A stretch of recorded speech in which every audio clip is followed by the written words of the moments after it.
Hello friends, આજના વિડીયોમાં આપણે જીપીએસસી વર્ગ 1 અને 2 તેમજ સ્પર્ધાત્મક પરીક્ષાની તૈયારી કેવી રીતે કરવી તથા જીપીએસસી એક્ઝામની પ્રિપેરેશનના online classes, all study material તેમજ જીપીએસસીને લગતા ઇમ્પોર્ટન્ટ ટોપિક વિશે માહિતી મેળવીશું આ વિડીયો દ્વારા. તેથી આ વિડીયોને પૂરો જોવા વિનંતી.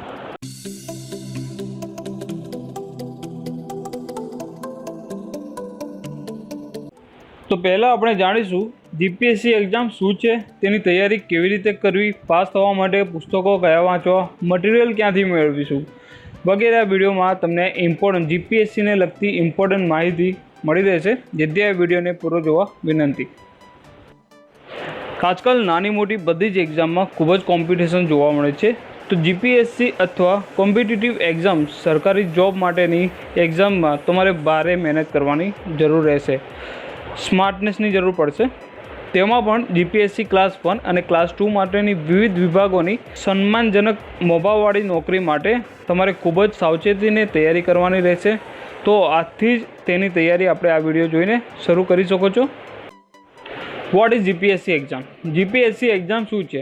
જીપીએસસી એક્ઝામ એટલે Gujarat public service commission.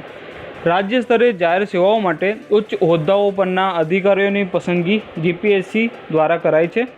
GPSC એ ગુજરાત રાજ્યના વર્ગ 1 અને 2ની અધિકારીઓની ભરતી કરે છે. આ જે વિભાગોની ભરતી થાય છે તેમાં ઉચ્ચ સ્તરીયના અધિકારીઓની ભરતી કરવામાં આવે છે. વર્ષ 2002થી જીપીએસસી દ્વારા લેવાતી આ પરીક્ષાનું માળખું યુપીએસસી દ્વારા લેવાતી પરીક્ષા જેવું બનાવવામાં આવ્યું છે, જેથી પરીક્ષા સરળ તેમજ પારદર્શિકતા જળવાઈ રહે. હવે જીપીએસસી વર્ગ 1માં આ વિભાગો અને સેવાઓનો સમાવેશ કરવામાં આવે છે. ગુજરાત વહીવટી સેવા, નાયબ પોલીસ અધિકારી, સરકારી મંત્રીઓના જિલ્લા રજિસ્ટર, નશાબંધી અને આબકારીના અધિક્ષક.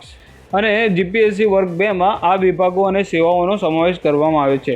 મામલતદાર, તાલુકા વિકાસ અધિકારી, સરકારી લેબર અધિકારી, સેક્શન અધિકારી, સરકારી મંત્રીઓના મદદનીશ રજિસ્ટર, સેટલમેન્ટ કમિશનર અને જમીન રેકોર્ડ, એક્સાઇઝ અને નશાબંધીના સુપ્રિન્ટેન્ડન્ટ. હવે જીપીએસસી માટે શૈક્ષણિક લાયકાત તરીકે ઉમેદવારે ઓછામાં ઓછું માન્ય યુનિવર્સિટીમાં ગ્રેજ્યુએટ હોવું જરૂરી છે, તો તે ક્લાસ 1 અને ક્લાસ 2 માટેની અરજી કરી શકે છે.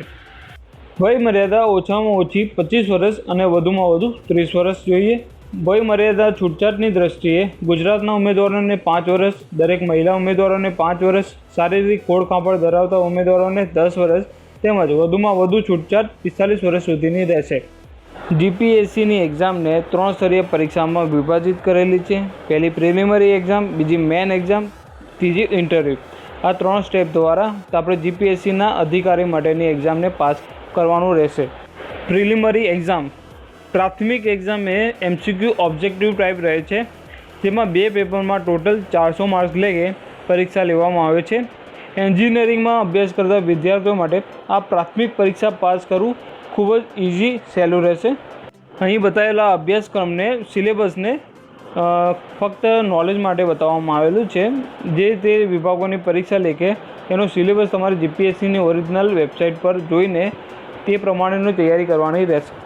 હવે મુખ્ય પરીક્ષા માટે ખાલી પડેલા કુલ જગ્યાના 6 ગણા ઉમેદવારોની પસંદગી પ્રિલિમિનરી પરીક્ષામાં પાસ થયેલા મેરિટ લિસ્ટમાંથી થશે. મુખ્ય પરીક્ષા એ ડિસ્ક્રિપ્ટિવ ટાઈપ રહેશે. મુખ્ય પરીક્ષા લેખિક હોય છે, જેમાં વિવિધ વિષયોને ટોપિકને ટોટલ 6 પેપરમાં વહેંચીને ટોટલ 900 માર્ક્સની એક્ઝામ રૂપે લેવામાં આવે છે. મુખ્ય પરીક્ષા પાસ કર્યા પછી છેલ્લો સ્ટેપ ઇન્ટરવ્યૂ રહેશે, જે વ્યક્તિગત કસોટી તરીકે ઓળખવામાં આવે છે, જેનો ટોટલ ગુણ 100 રહેશે. ઇન્ટરવ્યૂ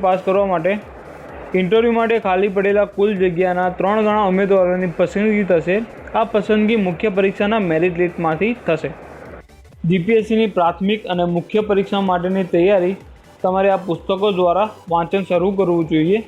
હિસ્ટ્રી છે, જિયોગ્રાફી છે, સાયન્સ છે કે ઇંગ્લિશ જેવા વિષયોનો અભ્યાસ તમારે ગુજરાત રાજ્યની ધોરણ 5થી લઈને ધોરણ 12મા સુધીના પુસ્તકોનો સંપૂર્ણ અભ્યાસ સતત વાંચન કરીને શરૂઆત કરવી જોઈએ. જીપીએસસી હોય કે કોમ્પિટિટિવ એક્ઝામની તૈયારી હોય, તમારે 1 થી 2 વર્ષનો સંપૂર્ણ ફોકસ ધ્યાન ફક્ત વાંચન પર જ કેન્દ્રિત કરવાનું રહેશે, તો જ તમે જીપીએસસી પરીક્ષામાં સફળતા મેળવી લેશો. દિવસનો મેક્સિમમ ટાઈમ વાંચન પર લગાવવો પડશે. જીપીએસસી એક્ઝામની પેટર્ન, સિલેબસ વગેરેની સામાન્ય માહિતી મેળવી પરીક્ષાના અભ્યાસક્રમ પ્રમાણે મટીરિયલના પુસ્તકોનું વાંચન કરવું જોઈએ, જેથી વિષયો ટોપિકોને વારાફરતી કવર કરીને કયા વિષયમાં વીક છો, નબળા પડો છો તે જાણી તે વિષય પર ભાર મૂકવો જોઈએ. પછી જીપીએસસીને લગતા અભ્યાસક્રમના દરેક મુદ્દાઓ વિશે તમારા વાંચનને સુનિશ્ચિત કરી વાંચવા સમજવામાં ટાઈમ ફાળવવો જોઈએ. સામાન્ય અભ્યાસની તૈયારી માટે લિબર્ટી દ્વારા પ્રકાશિત કરેલું સામાન્ય અભ્યાસ બુકને વાંચવું જોઈએ, જેમાં વિસ્તૃતમાં માહિતી મળી રહેશે. કરંટ અફેર માટે વર્લ્ડ ઇનબોક્સ મેગેઝિન એ બેસ્ટ છે. મારા મત મુજબ આ મેગેઝિન દ્વારા તમે દેશ વિદેશ, sports, science, technology, politics, current affair વગેરેની માહિતી લેટેસ્ટ મેળવી શકશો, અને એ બી વિસ્તૃતમાં, તો જેનો ઉપયોગ કરી તમે તમારું નોલેજ વધારી શકો છો. તેમજ કરંટ અફેર માટે ડેલી ન્યૂઝપેપર વાંચવા જોઈએ. ઓનલાઈન વિડીયો ક્લાસીસ છે. જીપીએસસી અને કોમ્પિટિટિવ જીકે એપ્લિકેશન પણ ઘણી ઉપલબ્ધ છે વગેરે. તમારા સ્માર્ટફોન દ્વારા વાંચન સુનિશ્ચિત કરી શકો છો કોઈપણ સ્થળે અને કોઈપણ સમયે. હવે પીડીએફ ફાઇલ માટે પણ તમે આઈસ ઓનલાઈન વેબસાઇટ છે, જેના દ્વારા તમે કરંટ અફેરને ડાઉનલોડ કરી એ પીડીએફને ગમે ત્યાંથી વાંચી શકો છો. તમે પોતે અપડેટેડ રહી શકો છો. વિવિધ સરકારી યોજનાઓ જાણવા માટે ગુજરાત રાજ્યની જે તે સરકારી વેબસાઇટ પર જોતા રહેવું, વિઝિટ કરતા રહેવું, જેથી તેના દ્વારા કયા લાભ આપવામાં આવે છે તેની માહિતી તમને મળી રહેશે. ભારતનું બંધારણ એ બી બહુ ખૂબ જ અગત્યનો ટૉપિક છે. ભારતના બંધારણને જાણવા માટે તમારે લિબર્ટી દ્વારા પ્રકાશિત ભારતનું બંધારણ, જેમાં 2000 હેતુલક્ષી પ્રશ્નો આ પુસ્તકોમાં આપેલો છે, જેનો અભ્યાસ તમારે કરવો જોઈએ. ગુજરાતી વ્યાકરણ એ પણ જીપીએસસી એક્ઝામમાં મહત્ત્વનો ટૉપિક છે. ગુજરાતી વ્યાકરણ પરિચય પુસ્તક એ અક્ષર પ્રકાશન દ્વારા પબ્લિશ કરેલું છે. આ પુસ્તકને પણ તમારે વાંચવું જોઈએ, જેથી ગુજરાતી વ્યાકરણ પણ તમારું ક્લિયર થઈ જાય. ગુજરાતી સાહિત્ય પરિચય ડૉક્ટર શહેજાદ કાજી દ્વારા લેખિત આ પુસ્તકને વાંચન પણ તમને ઘણો જ ફાયદાકારક રહેશે.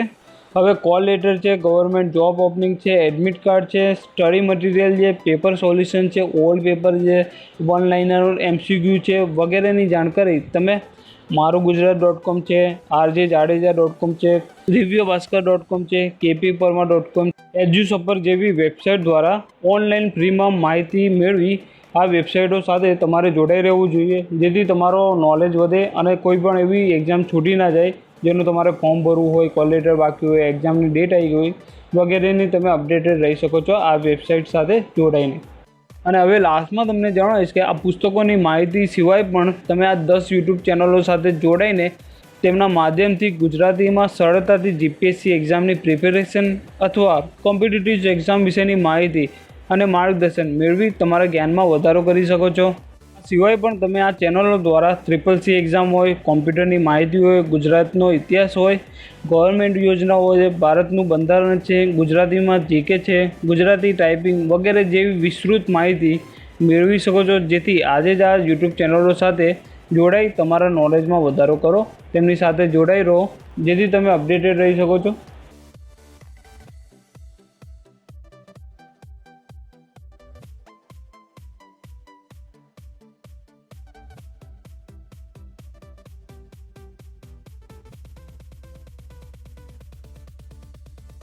આશા રાખેલ છે કે આ વિડીયો તમને લાભદાયી થાય. હાઉ ટુ ગુજરાતી યુટ્યુબ ચેનલને સબસ્ક્રાઈબ કરવાનું ભૂલશો નહીં. તમારો ખૂબ ખૂબ આભાર.